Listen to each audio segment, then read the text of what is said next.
Right now in Sunrise, we are following several big stories as you wake up. Police in Minneapolis are investigating a deadly shooting that happened just a few hours ago. And some big developments in the last few hours at the state capitol impacting your health care and how much it costs. In 2 minutes, we dive into the bill the House just passed. Plus, the future of the Vikings franchise is about to go on the clock in Kansas City, who the Vikings could pick with their first pick in the NFL draft. Let's welcome you in 6 o'clock here on your Thursday, your Friday Junior, your Baby Friday, however you want to say it. Jason and Alicia here with you. Yeah, the weekend is inching closer, so let's get over to Guy. I know a lot of folks will be dining out for life today, going out to eat, but the rain might impact a little bit of that. Yeah, but I don't think it'll slow us down too much. I mean, you got a jacket with a hood, you're good. Or if you're like me, I do like to carry the umbrella. I'm a little old-fashioned. I'll just pop it up if I need it, but we're not expecting anything heavy, so you should still keep those plans, of course. You have a couple showers right now on the map here, mainly to the south. You saw the lifespan of those showers break apart quickly overnight. My drive-in was dry, pavement was still a little wet, but now I'm starting to see things dry out, and we'll temporarily shut the rain off just for a little bit throughout the daytime before some more redevelopment later on this afternoon. 52 right now, mostly cloudy. It's nice and mild with a southwest wind at 11 miles per hour. Hey, here's how your morning's shaping up. Again, a little room for sun, just a little room for sun. I am not mad at that, with temperatures today warming up to the 60s and then mid 60s later on this afternoon. I'm tracking more showers this evening. I'm timing it all out for you coming up in about 10 minutes. Guy, thank you. Hey, if you're getting your coffee ready to go here and head out the door for work, for school, drop the kid off daycare, here's a look at the map. You can check your own route, but I'm telling you, it's looking pretty great around the 694, 494 loop and beyond. Not seeing any big hiccups, major slowdowns whatsoever. No crashes according to MnDOT as of right now either. Roads around the metro quiet as well. This is 36 out of Roseville and Lexington Avenue. We are following some breaking news as we come on the air. Minneapolis police are investigating a homicide. The shooting happened just 7 hours ago, and right now police are looking for the suspect who fired those shots. So let's take a look at where this all happened. Police tell us they found the victim near the 2300 block of 4th Street North. Officers found the man in a running vehicle with gunshot wounds. Despite efforts to save his life, police tell us he died at that scene. You can see here in this video multiple bullet casings on the ground. It also appears the car's windows were shot out. Again, no arrests have been made, but we will keep you updated. Also breaking in the last 5 hours here, lawmakers in the House pass a bill that directly impacts your health care in our state. Yeah, the highly debated bill reshapes who is allowed health care in Minnesota and what's all covered. So Cece got a hold of that bill overnight and has given us a breakdown. Hey, Cece. Hey, here it is right here. Just hours ago, this bill passed the House 69 to 58.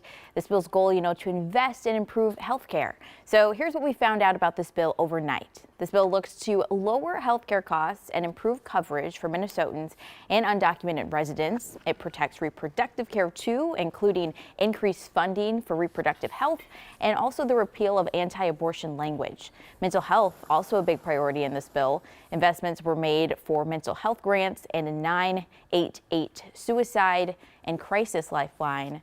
We also found that there are several investments to support healthcare workers, like workplace safety and safe staffing levels for nurses. Now, even though this bill did pass in the House, not everyone was on the same page. This proposal adds mandates to hospitals, challenging their ability to keep their wings and their stations open and depriving access to health care. But our objectives, as Representative Backer just stated, are about access, they're about affordability, they're about quality care for Minnesotans from every corner of this state, and that must remain our focus. So now that the bill has passed in the House this morning, it heads over to the Senate. Jason, Alicia. All right, Cece, thank you. In less than 4 hours, Governor Walz will sign 3 bills into law. One of those is for people seeking gender-affirming care. Another bans conversion therapy. And the last one protects people in Minnesota seeking or providing abortions. Well, this morning, a public safety bill is now in the Senate after passing the Minnesota House. There are 2 major gun control measures in the bill: universal background checks and also a red flag law. That would allow family members and chief law enforcement officers to get a court order to take guns from people who pose a significant danger of bodily harm to themselves or others. This morning, a new federal lawsuit is accusing Minneapolis police officers of using undercover social media accounts to spy on certain people. Here are the details.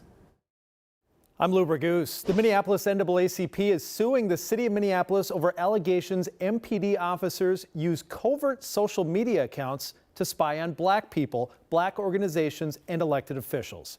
One specific allegation says an MPD officer used a phony account to RSVP for a birthday party and campaign event for former NAACP President Nikema Levy Armstrong. The city of Minneapolis has denied the claims in the past and again today, saying it disagrees with the claim that they used undercover accounts to spy. Well, right now, the flooded Mississippi is over 16 feet high in Wabasha. It could be weeks before all the water starts to subside, and the city is fighting that flooding with more water. Yeah, you heard that right. Wabasha Fire actually filled the basement of Slippery's Bar and Grill with 10,000 gallons of clean water before the Mississippi hit flood stage. The thinking process on that was, let's fill it with clean water. We don't get the dirty water seeping in, and then if we neutralize the inside with the outside, the walls don't have no pressure. Yeah, the river crested in Wabasha Tuesday at about 18 feet. So let's bring in Guy now with how high the Mississippi and the St. Croix are right now. Yeah, Mississippi now, you got flood stage 14 feet, well above that, right? So you can see 18.24 feet right now, and that was just at 4 a.m. So still in that major flood stage in pink. Good news is, levels probably remaining around 18 feet through the first week of May, and then we'll see those levels come down. Again, we have a dry pattern on the way next week, and plus we're not expecting a whole lot of rain this week with those off and on shower chances. Now let's go to the St. Croix River at Stillwater. Now this one has been pretty active the past few weeks, but I'm happy to report, leave you on a good note here. Now we're in the moderate flood stage in red at around 88 feet. You'll see that was measured at 4 a.m. as well. And we'll continue to just kind of bob around in the moderate flood stage until about next week, possibly touching the minor flood stage, which is a whole lot of progress. Alicia? That is good news there, Guy. Thank you. We are waiting to hear from Timberwolves star Anthony Edwards after he was charged with 2 counts of assault. This is the moment you see this video here that got him in trouble. It came after missing the game-tying shot in Tuesday's loss to the Denver Nuggets. Now we want to show you a different angle of that same incident, which kind of clears things up a little bit. You see him pick up the chair, upset, swings that chair in the air before it drops. Police say that chair actually hit 2 women, hurting them, minorly hurting them. They weren't hurt majorly. So the last 13 hours, though, the Timberwolves released a statement saying that they're in the process of gathering more information and have no further comment at this time. Ant is scheduled to be in court in Denver in June. All right, 6:08 on the clock, and you're looking live over Kansas City, where the NFL draft begins later tonight. The Vikings are going on the clock in about 14 hours. Now, the question every Vikings fan is wondering, who are we going to pick with that 23rd pick? Well, some analysts think they're going to trade back. Others believe they're going to take a QB, a quarterback. Yeah, so Reggie's going to break it down for us in about 30 minutes. But first, we're asking you out there what the team should do with that first pick. Yeah, if you could play coach or play GM this morning. So Christopher, good morning. He says that unless they plan to somehow trade up to get one of the top 3 QBs, then don't reach in the late first round. Go get the best position player available. Yeah, BPA, that's what a lot of people are all about. Guy is saying to dump Dalvin Cook and Danielle Hunter and a few picks to move up to number 2 and get a QB. There's been a lot of talk about Dalvin being traded or released, so we'll see. It's like the Wild West when the draft happens. I know. It's so wild. Okay, Austin, good morning. Wants some help in the secondary, saying CB, please. Do something about that defense. And then John here says trade back. So a lot of opinions out there. I personally would love to see them select a QB. Anthony Richardson out of Florida. Is that nerve-wracking for Cousins, you think? Like, ooh, my job's on the line. Probably, but I mean, you got to develop a QB behind him, Kirk, because he's not going to be here forever. That's true. And I think Anthony Richardson has some of the best tools in this draft. I love your analysis of all this. Thank you. I'm going to lean on you for this. I'm just here for all the tears and hugs watching this. All right, switching gears to our friends over in Wisconsin, the Packers. Tonight's what they're going to do with their first-round pick from the Jets after they traded Aaron Rodgers. I noticed walking in this morning that Super Bowl III trophy is looking a little lonely. So he looks more human now with the haircut. He looks good. He looks good. He's looking good.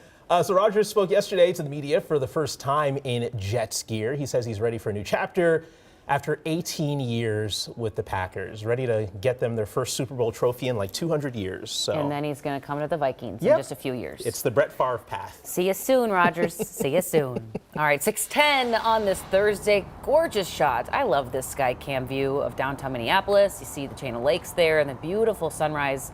Sun peeking up over those clouds, Guy. And Guy, it's supposed to be a little warmer today. Yeah, and we're already waking up to warmer temperatures, and I love that shot as well, Alicia. Like I said, a little room for sun. We're trying to make way as those clouds really taking over the daytime. So if you see some sunshine, consider yourself lucky. It's just going to be a cloudy day ahead. Again, a few peaks of sun possible. At the bus stop, temps in the 50s. Perfect bus stop weather. And pavement roadways pretty much already starting to dry out. Temperatures in the mid 50s by late morning, 9 a.m. Sunrise time 6:09.